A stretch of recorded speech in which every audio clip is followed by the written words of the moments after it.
Builder base ব্যবহার করার সময় নিরাপত্তা সতর্কতা খুবই গুরুত্বপূর্ণ। এবার দেখা যাক কোন আকারের ড্রাম ব্যবহার করতে হবে। মিশ্রণের জন্য প্রয়োজনীয় আকারের তুলনায় 5 গুণ বড় একটি প্লাস্টিকের ড্রাম ব্যবহার করা উচিত। যেমন ভিডিওতে দেখানো হয়েছে, পুরো পণ্যটি ড্রামে ঢেলে নেওয়ার পরে তারপর সমপরিমাণ পণ্যের তুলনায় 5 গুণ বেশি জল মিশিয়ে ভালো করে পাতলা করে নিন। যদি বিল্ডার বেস পাওয়ার আপনাদের হাতে বা শরীরের কোথাও লেগে যায়, তাহলে সেটিকে পরিষ্কার জল দিয়ে ভালো করে ধুয়ে নিন।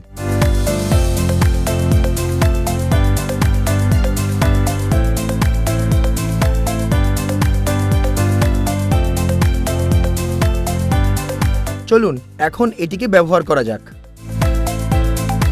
30 বর্গফুট এলাকার জন্য 1 লিটার মিশ্রিত বিল্ডার বেস পাওয়ার ব্যবহার করাই হলো সঠিক অনুপাত। মেঝেতে কংক্রিট ঢালার আগে ঘরের সংলগ্ন দেওয়ালের নিচের অংশের চারিপাশে 1 ফুট চওড়া ও 6 ফুট গভীরতার মাটি সরিয়ে বিল্ডার বেস পাওয়ার ভালোভাবে স্প্রে করে নিতে হবে। এটি হলো বিল্ডার বেস পাওয়ার ব্যবহারের সঠিক পদ্ধতি। তারপর সেই খালি জায়গাটি আগের মতো মাটি দিয়ে পূরণ করে সমতল বানিয়ে নিতে হবে।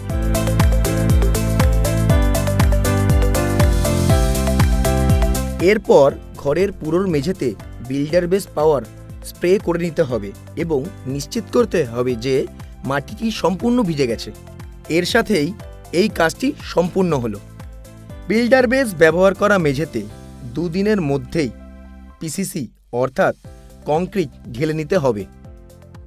সাধারণের তুলনায় একটু ভেজা কংক্রিট ব্যবহারই সবথেকে ভালো। Builder Base।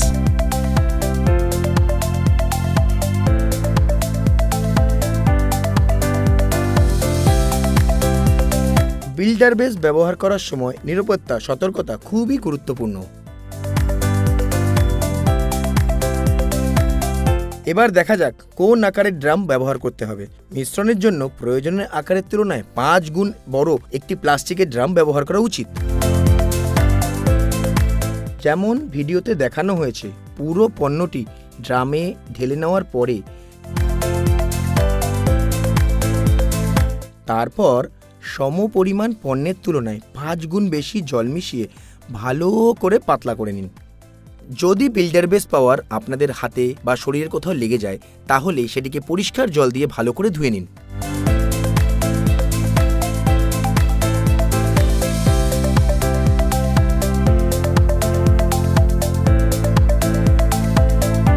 এখন আমরা এটি ব্যবহার শুরু করতে পারি। এই বাড়ির মেঝেতে কংক্রিট প্রয়োগ করা হয়েছে। বাড়ির ভেতরে 6 ফুট দূরত্বে 2টি লম্বা সারিতে 6 ইঞ্চ ব্যাসার্ধ এবং 6 ইঞ্চ গভীরতার একটি গর্ত প্রথমেই ড্রিল করে নিতে হবে। এটা অবশ্যই মাথায় রাখতে হবে। দেওয়ালের সংলগ্ন কংক্রিটের মেঝেতে দেওয়ালের সমান্তরালে সর্বদা দেওয়াল থেকে 3 ইঞ্চি দূরত্ব বজায় রেখে কাজ করতে হবে। এতে ড্রিলিংয়ের সময় মেঝের কোনো ক্ষতি হবে না। এটা অবশ্যই মনে রাখবেন।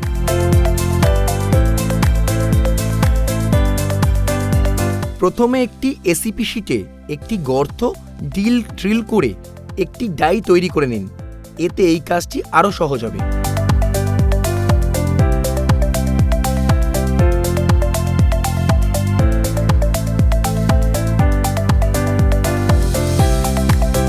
তারপর একটি বোল্ট দিয়ে এটিকে শক্ত করে বন্ধ করে নিন। এইভাবে যদি আমরা ব্রাশ দিয়ে ধুলো ইত্যাদি পরিষ্কার করে নিই, তবে ধুলো প্রবেশ করা থেকে আমরা রোধ করতে পারবো। 6 ইঞ্চি লম্বা ও চওড়া গর্তে বোল্ট দিয়ে শক্ত করে বন্ধ করার পর ভিডিওতে যেমন দেখানো হয়েছে ঠিক সেইভাবে একটি বড় প্লাস্টিকের সিরিঞ্জ ব্যবহার করে প্রতিটি গর্তে 40 ml মিশ্রিত বিল্ডার বেস পাওয়ার ঢেলে দিন। এরপর সিমেন্ট গ্রাউট ব্যবহার করে গর্তগুলির মুখ বন্ধ করে দিতে হবে। এইভাবেই আমাদের কাজটি সম্পূর্ণ হলো। Builder Base।